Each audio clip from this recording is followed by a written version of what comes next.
Assalamualaikum warahmatullahi. Ustadz, pertanyaan yang pertama Ustadz. Waalaikumsalam warahmatullahi wabarakatuh. Pak Ustadz, kalau suami boleh memandikan jasad istri, begitu sebaliknya, tapi boleh jugakah kalau satu kuburan suami dengan istrinya? Nah, satu kuburan itu beberapa orang dikuburkan di lubang yang sama. Ini pernah terjadi di zaman Nabi SAW ya. Tapi kalau kita melihat dalam beberapa riwayat, tidaklah perkara itu terjadi kecuali pada kondisi yang sangat darurat. Maka idealnya secara hukum syar'i maka ya satu orang ya satu kuburan gitu. Itu idealnya seperti itu. Kecuali kalau memang kondisinya darurat. Ya. Jadi pahami ya. Kita harus melihat umpamanya apakah kalau kemudian suami istri itu dia satu kuburan, apakah pada hakikatnya dia juga akan bertemu di alam barzah? Belum tentu. Kata para ulama, kalau di antara mereka ada yang bermaksiat kepada Allah, artinya yang satu ahli ibadah, yang satu ahli maksiat, maka mereka tidak akan pernah dipertemukan oleh Allah walaupun mereka berada di lubang yang sama. Jadi ingat ya, orang yang dikuburkan di satu lubang yang sama, maka di alam barzah mereka masing-masing. Ya, jadi bukan berarti nanti ditanya oleh malaikat nanti jawabnya berdua gitu. Enggak begitu memahami. Ya. Jadi banyak orang memahami kalau dikuburkan di kuburan yang sama nanti bisa bareng-bareng semuanya. Ya, maka kata para ulama ini perkara alam barzah nanti masing-masing perkaranya. Ikhwan, ada satu hadis yang sahih. Ini hadisnya sahih. Baca di Sahih Bukhari, ada hadisnya.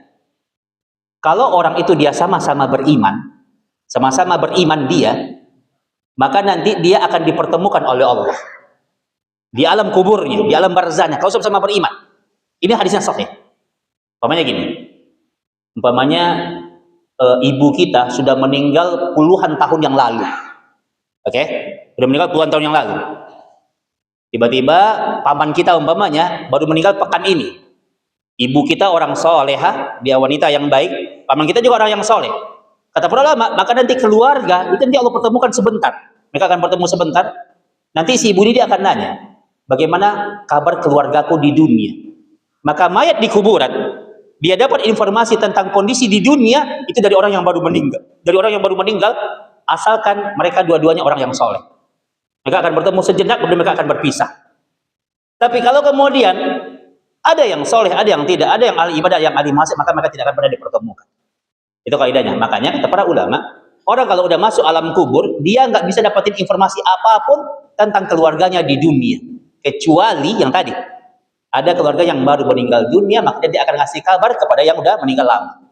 Ini hadis sahih. Antum bisa baca hadisnya. Di Sahih Bukhari ada hadisnya. Ya, nah, itulah yang menjadi satu jalan untuk orang bisa mengetahui kondisi keluarganya ketika di dunia. Jadi ingat, kembali kepada pertanyaan, apakah kemudian boleh dikuburkan kemudian satu lubang suami istri gitu ya? Secara hukum syar'i, kalau memang itu darurat, umpamanya tidak ada tanah lahan, udah nggak ada lagi, umpamanya maka itu boleh. Tapi kalau tidak darurat, maka berlaku kepada kaidah umum satu kuburan itu untuk satu orang, bukan beberapa orang. Itu Ustadz, pertanyaan selanjutnya Ustadz, apa saja pahala-pahala besar untuk mempersiapkan kematian bagi kita yang sudah tua ini? Masya Allah. Ini pernah ditanyakan oleh seorang Syekhun Kabirun. Syekhun Kabir itu adalah orang yang sudah tua, kepada Al-Imam Fudail bin Iyad rahimahullah ta'ala dalam kitab Hilyatul Auliya. Ya, dia bilang, ya Imam, usiaku sudah 60 tahun, apa yang harus aku lakukan? Maka kata Fudail bin Iyad kepada dia, dikatakan tuhsinu ma baqiyah, yughfar laka ma madha wa ma baqiyah, wa in asya'ata ukida laka ma madha wa ma baqiyah. Kata Fudail bin Iyad, kita yang sudah usia sudah sepuh atau kita semuanya, berlaku untuk kita semuanya, maka yang terbaik yang kita lakukan adalah, kata beliau, yughfar lak tuhsinu ma baqiyah. Tuhsin ma baqiyah. Perbaiki sisa hari kita. Artinya di sisa hari kita perbanyak bertaubat kepada Allah Subhanahu wa taala. Yughfar laka ma madha wa ma baqiyah. Jadi kalau ditanya apa amal yang terbaik, apa yang terbaik, yaitu memperbanyak beristighfar. Memperbanyak beristighfar, memperbanyak bertaubat kepada Allah. Tidak menjadi masalah kita mau punya dosa atau tidak, kemudian kita memperbanyak bertaubat, nggak apa-apa. Perbanyak minta ampun kepada Allah. Nabi kita nggak pernah bikin dosa, tapi Nabi kita manusia yang paling banyak istighfarnya. Ya, jadi jemaah semuanya, amal yang paling terbaik adalah perbanyak beristighfar. Perbanyak minta ampun kepada Allah. Ya, kembali kepada Allah itu adalah amalan yang terbaik. Kalau kita kembali kepada Allah hari ini, maka Allah ampuni dosa masa lalu kita. Yughfar laka ma madha wa ma baqiya. Allah ampuni dosa masa lalu kita dan Allah akan bimbing masa depan kita. Wa in asya'ata, tapi kalau hari ini nggak berubah juga, ukhidha laka ma madha wa ma baqiya. Kalau hari ini nggak berubah juga, nggak taubat juga, maka Allah akan hisab, Allah akan hitung kembali dosa masa lalu kita, kemudian Allah akan azab masa depan kita. Wa ya'dzubillahi min adzabin nar.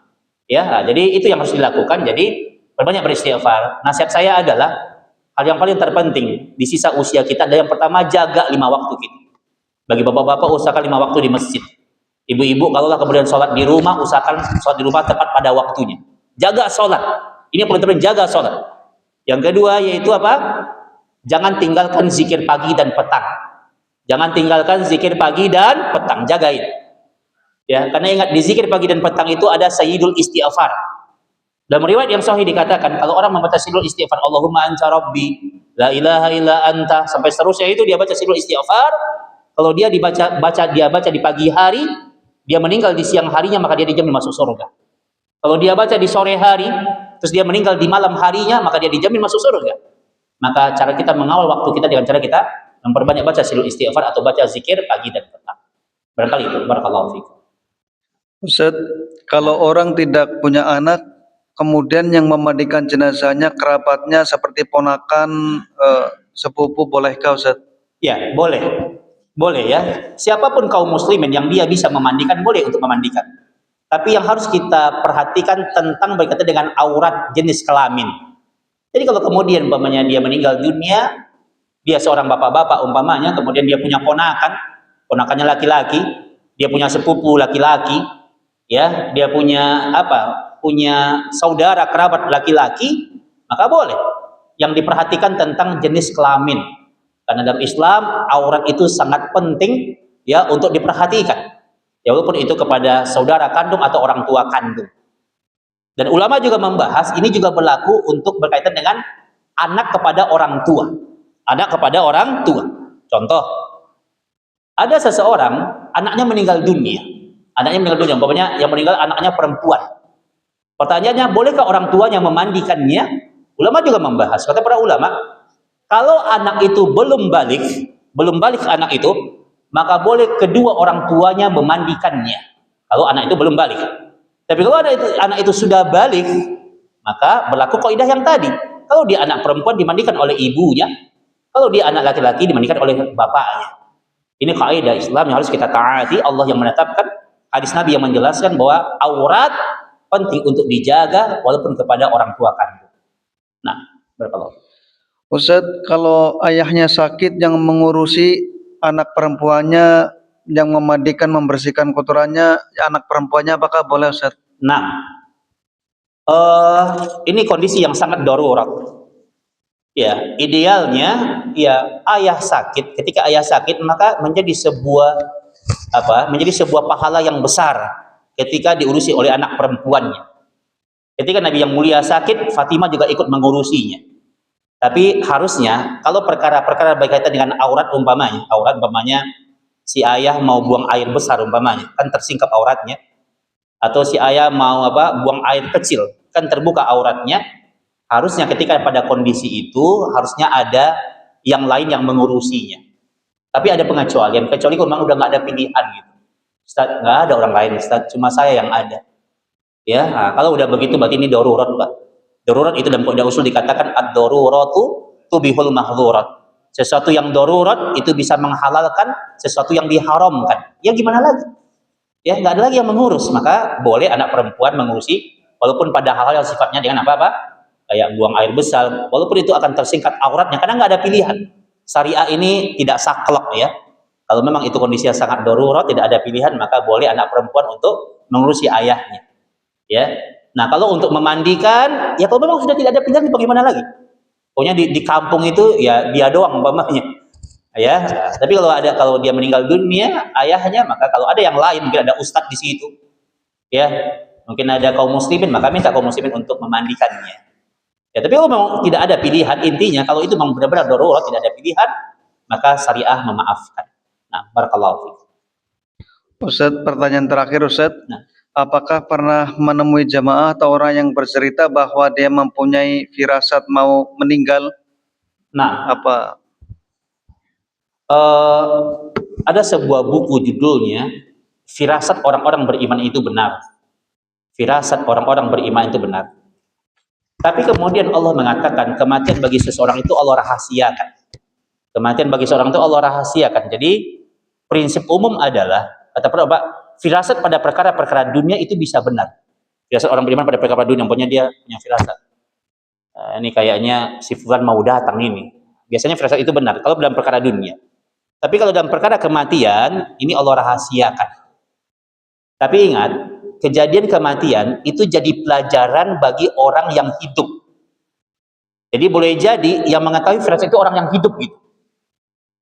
Gini, saya pernah, ingat ya, 5 tahun yang lalu, kita di masjid di komplek perumahan saya, kita itu mau ada rapat ba'da isya, rapat DKM pengurus. Ada seorang, dia orang soleh, Pak Jamal namanya, sama saya ingat, Allah ya, dia udah meninggal dunia. Kemudian kita bilang sama dia, Pak, nanti ba'da isya, di grup DKM masjid, kita bilang, Pak, nanti ba'da isya kita kumpul di masjid ya, kita ada rapat ya, rapat DKM. Pak Jamal itu dia bilang gini, dia bilang, masih ada WhatsApp-nya di grup itu, belum ini ya, dia bilang, kata dia gini, Afwan Ustadz, kata dia, nanti saya ba'da isya, saya mau ketemu sama Allah, kata dia. Ba'da isya, saya mau ketemu sama Allah. Masya Allah, kita kaget gitu. Dia sehat. Kita nyangkanya bahasa dia mungkin mungkin tipu atau apa gitu ya. Mungkin kita memahami mungkin dia akan nulis ba'da isya insya Allah, mungkin itu yang akan dia tulis. Pikiran kita begitu. Tapi yang dia tulis real, nanti ba'da isya saya mau ketemu sama Allah, kata dia. Dan Masya Allah, ya ba'da isya kemudian kita dapat kabar dia meninggal dunia. Ya. Dan ini banyak kejadian kalau kita kaitkan dengan zaman para tabi'in, zaman para sahabat, itu terjadi. Ulama membahas, kata para ulama, perkara itu pelajaran untuk kita gitu. Tapi orang yang menulis, orang yang sedang mengalaminya, dia pun nggak tahu. Dia nggak tahu sebenarnya apa yang akan terjadi gitu. Makanya kematian yang terjadi di sekeliling kita itu pelajaran untuk kita. Tapi kita yang mengalami, itu kita nggak tahu sebenarnya. Ya, kita nggak tahu gitu. Nah, ini bentuk rahasianya kematian. Jadi benar, kematian ini adalah tamu yang tak pernah diundang. Dia akan datang pada waktunya dan kita nggak tahu. Makanya kita diminta untuk persiapan kapanpun dan dimanapun. Ya, adapun yang sering kita baca, pokoknya tentang firasat, kan ada dulu untuk kalau antum baca artikel di medsos gitu kan, tanda 100 hari orang akan meninggal, 100 hari ada tanda-tandanya tuh. Kemudian jadi Jadi 70 hari, 50 hari, 10 hari, seminggu, 3 hari. Ada kan? Mungkin pernah baca ya artikel begitu. Ini dibahas oleh para ulama. Artikel ini boleh jadi benar, tapi ini tidak berlaku mutlak bagi semuanya. Mungkin ada orang yang kemudian dia melihat ada yang meninggal dunia, memang begitu tanda-tandanya. Tapi ini tidak berlaku untuk semuanya. Ada meninggal itu dia nggak pakai tanda dia. Dia nggak pakai tanda, dia datang gitu ya, nggak ada tanda-tanda. Tapi pasti Allah ngasih tanda kepada kita, ya kan? Ya, ketika kemudian rambut yang tadinya hitam mulai putih, itu kan tanda, itu kan kabar yang datang kepada kita. Yang tadinya kita kuat mulai lemah, yang tadinya sehat mulai sakit, itu tanda sebenarnya. Ya, nah, tapi dia juga datang tanpa tanda, tanpa isyarat seperti itu. Nah, barakallahu fiik. Baik, jemaah semuanya, demikian kajian kita pada hari ini. Mudah-mudahan Allah membimbing kita pada jalan yang Allah ridhai, ya, mengumpulkan kita dalam kebaikan-kebaikan di dunia sampai nanti kita ke surga Allah Subhanahu wa taala. Jaga ibadah kita, jaga ketaatan kita, jaga keluarga kita, sering-sering berwasiat dalam kebaikan-kebaikan yang Allah ridhai, agar Allah tidak hanya mengumpulkan kita di dunia, tapi kita berharap mudah-mudahan Allah mengumpulkan kita di surga Allah Subhanahu wa taala. Waktu kita udah cukup siang ya. kita cukupkan. Nafa'anallahu wa iyyakum bil ilmin nafi' wal amal shalih wa sallallahu ala Muhammadin wa ala alihi wa sahbihi wasallam. Mari kita tutup dengan doa kafaratul majlis. Subhanaka Allahumma wa bihamdika asyhadu an la ilaha illa anta astaghfiruka wa atubu ilaik. Wa akhiru da'wana alhamdulillahi rabbil alamin. Assalamualaikum